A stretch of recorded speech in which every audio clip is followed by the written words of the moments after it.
interpretación autorizada de ese artículo 13 señala, cito, que la utilización del poder del Estado y los recursos de la hacienda pública, la asignación arbitraria y discriminatoria de la publicidad oficial y el otorgamiento de frecuencias de radio y de televisión con el objeto de presionar y castigar o premiar a los comunicadores sociales y a los medios de comunicación atentan contra la libertad de expresión. Gracias, Ricardo. Vamos a darle el uso de la palabra al señor Mario Cortijo Escudero, periodista con 25 años de ejercicio profesional, es egresado de la Universidad de Lima. Ha sido profesor de diversos cursos de periodismo en su alma mater y la Universidad Peruana de Ciencias Aplicadas.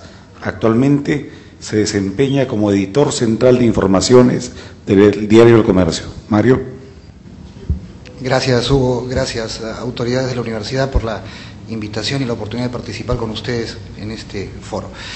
Del impecable informe del relator especial para la libertad de expresión de la Comisión Interamericana de Derechos Humanos, doctor Ignacio Álvarez, por un lado nos impactan y preocupan los datos que nos ha expuesto, particularmente cuando se refiere al asesinato de 19 periodistas. Pero por otro, nos reconfortan las acciones que la relatoría emprende. Los periodistas no estamos solos. Ahora tenemos mayor conciencia del valor que tiene el protegernos entre nosotros. Cada vez más debemos asumir el compromiso de sentir como propia la agresión que sufre un colega como consecuencia del ejercicio de su profesión. Si alguien sigue creyendo que matando a un periodista se acaban sus problemas, el accionar conjunto de todos los periodistas en la persecución de quien así atentó y sobre todo en el seguimiento de las investigaciones que el asesinado efectuaba serán el mejor escudo que podamos construirnos. El mensaje a los mafiosos debe de quedar claro. Matar a un periodista no te libera de un problema, te lo va a multiplicar por 100. Gracias, señor relator, por acompañarnos en este diario a batallar por las libertades de expresión, prensa y opinión. Gracias por propiciar espacios que, como este, nos ayudan a luchar contra la impunidad. Algunas legislaciones contemplan como circunstancia agravante el carácter de la víctima. Por ejemplo, si se asesina a un policía, la pena es mayor. Me pregunto si algún día será también circunstancia agravante el atentar contra la vida de un periodista. Cuando se ataca a un hombre de prensa, el disparo no apunta solo a su corazón. El verdadero blanco de quienes lo eliminan son los oídos y los ojos de los ciudadanos. Ese balazo que quita la vida también condena a la oscuridad y a la sordera, a la comunidad en la que ese profesional se desenvuelve. Ese asesinato es un asesinato colectivo. Hagamos que la sociedad, que el ciudadano de a pie entienda que cuando se mata a un periodista, la víctima también es él. Muchas gracias.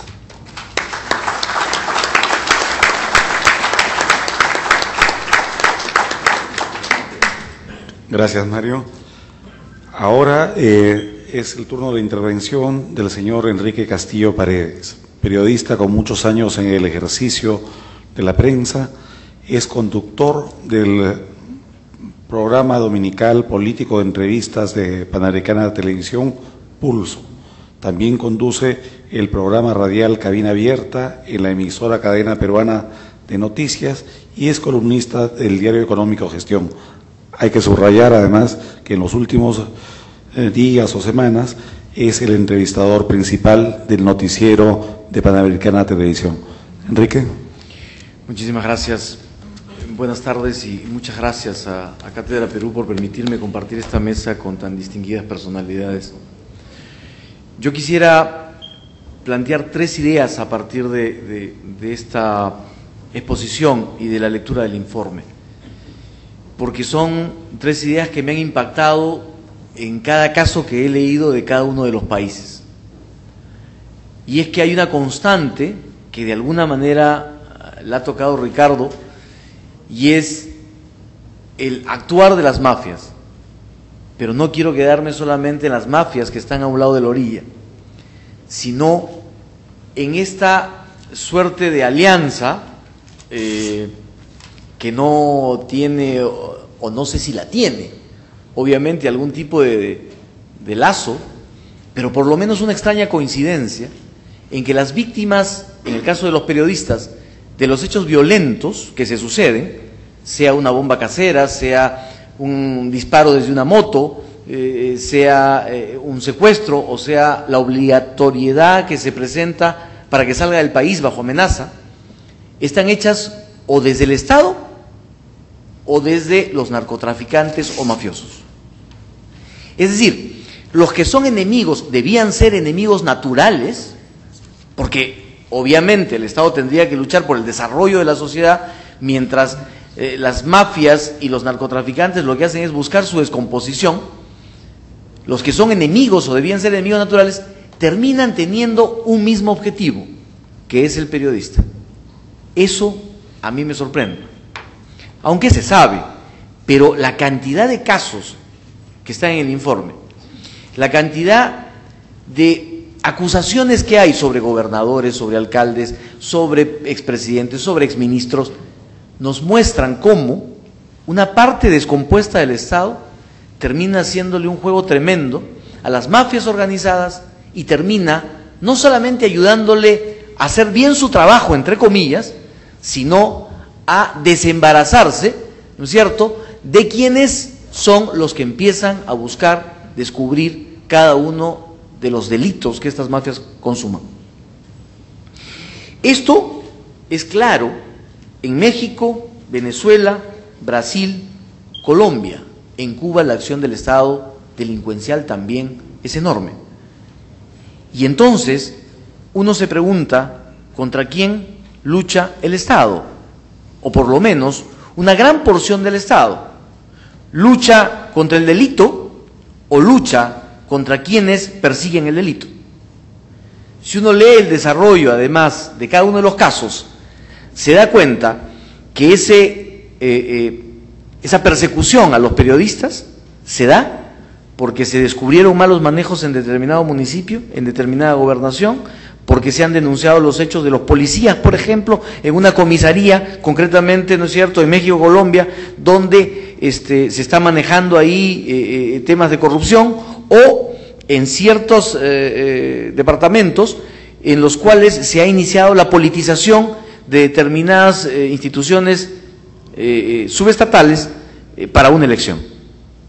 ¿Contra quién lucha el Estado? O sea, contra la verdad, contra quienes buscan una mejor sociedad. ¿A quién le hace el juego el Estado o una parte del Estado? ¿A quién le hace el juego una parte de los órganos de seguridad? Es decir, ¿juegan en pareja? ¿Se están complementando sin saberlo? ¿Los extremos se unen? Este es un tema que a mí me impacta muchísimo, pero además impacta más cuando el relator nos dice: los periodistas están mucho más desprotegidos en las provincias que en las capitales de los países. Claro, ¿quién persigue a los periodistas en las provincias? De los casos se nota, o están desprotegidos por el Estado o son perseguidos por el Estado, es decir, por cada una de las organizaciones e instituciones del Estado. ¿Qué papel juega el Estado? O sea, ¿qué papel jugamos todos en esta lucha contra el delito? ¿Quién está persiguiendo a los periodistas? Ese es el tema que para mí, por lo menos, me impacta de la lectura de este informe, e insisto, de la lectura de cada uno de los casos que se relata en el informe. Y un tercer tema es comprobar cómo el periodismo en América Latina ha superado largamente la performance de cualquier órgano de control. Los órganos de control a partir del Estado no existen aparentemente, porque todo lo que la doctora Beatriz Bosch ha narrado ha sido descubierto por las unidades de investigación de los medios de comunicación. El Estado termina siendo inoperante para hacer un control previo y un control ex post. Semanas después, si no lo saca el periodismo, no lo descubre nadie. Muy bien, vuelvo a la pregunta inicial: ¿para quién juegan los Estados? ¿Para los ciudadanos o para las mafias? Es que además el proceso de descomposición de los Estados está llevando a que ya no hablemos de narcoestado, sino que hablemos de una descomposición total en el Estado, que está carcomiendo esas instituciones y que les están convirtiendo en sicarios de las mafias. En muchos casos de los presentados en el informe, Los asesinatos se producen porque periodistas, desde programas radiales o desde algunas publicaciones, denuncian la acción del narcotráfico, por ejemplo. Pero los asesinatos se cometen, se dice, desde las instituciones del Estado. Y acá hemos tenido casos concretos de alcaldes que son acusados de asesinato por tener vínculos con el narcotráfico. El narcotráfico está tiñendo al Estado absolutamente y sin control. No hay para el Estado ninguna otra defensa que el periodismo. Aparentemente, el único dique de contención de la corrupción, de la mafia y de la descomposición del Estado es el periodismo. Y es el periodismo el que es en este momento blanco precisamente de los ataques de quienes quieren consumar la descomposición del Estado y quienes están siendo tontos útiles desde el Estado para la descomposición de la sociedad. Esto es algo que a mí, al leer el informe, me ha producido escalofríos, porque entonces, ¿hacia dónde mira un periodista para su protección? ¿Hacia dónde mira un ciudadano para estar tranquilo en el sentido de que las instituciones pueden tener control y que pueden tener sanción en el caso de que sean descompuestas? ¿Qué es lo que nos espera a los ciudadanos si es que el periodismo, como dice también el informe, cada vez va asumiendo una autocensura porque busca proteger su vida frente a las amenazas o a las deportaciones que se producen por efectos de autodeportaciones? ¿Qué nos espera a los ciudadanos? A mí, insisto, me genera un escalofrío, porque entonces veo una alianza, no sé si tácita, formal, no sé si intencional, entre parte del Estado descompuesto y las mafias organizadas que están formando una unidad para tumbarse el único dique de contención que existe de defensa de la sociedad. Gracias.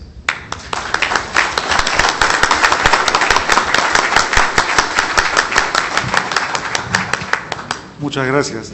Unas reflexiones y comentarios del doctor Ignacio Álvarez a lo planteado por los panelistas, por favor.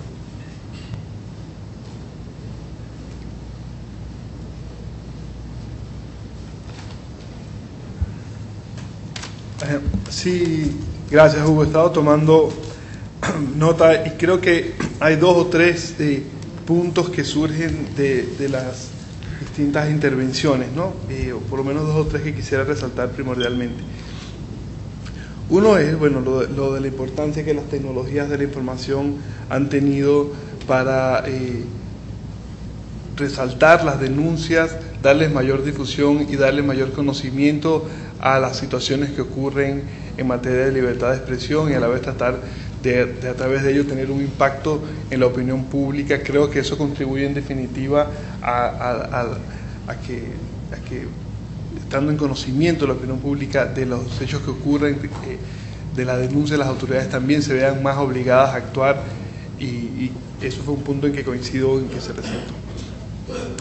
Pues con respecto a los desafíos actuales, se resaltó mucho por una parte el tema de las mafias, ¿no? Indudablemente un poco una ausencia del Estado en muchos lugares que implica que no hay una debida garantía del derecho a la vida, ausencia del Estado y mayor presencia de organizaciones mafiosas que recurren no a estos métodos más sutiles, sino a los métodos más tradicionales, ¿no? Entonces, un poco en definitiva, la reflexión que quería sería la diferencia de la utilización del poder fáctico, o sea, de cómo actúa el poder fáctico y cómo actúan los poderes constituidos y legales, ¿no? Los fácticos recurren más a las formas más tradicionales de coartar la libertad de expresión, recurren a los asesinatos, a las amenazas, a las agresiones.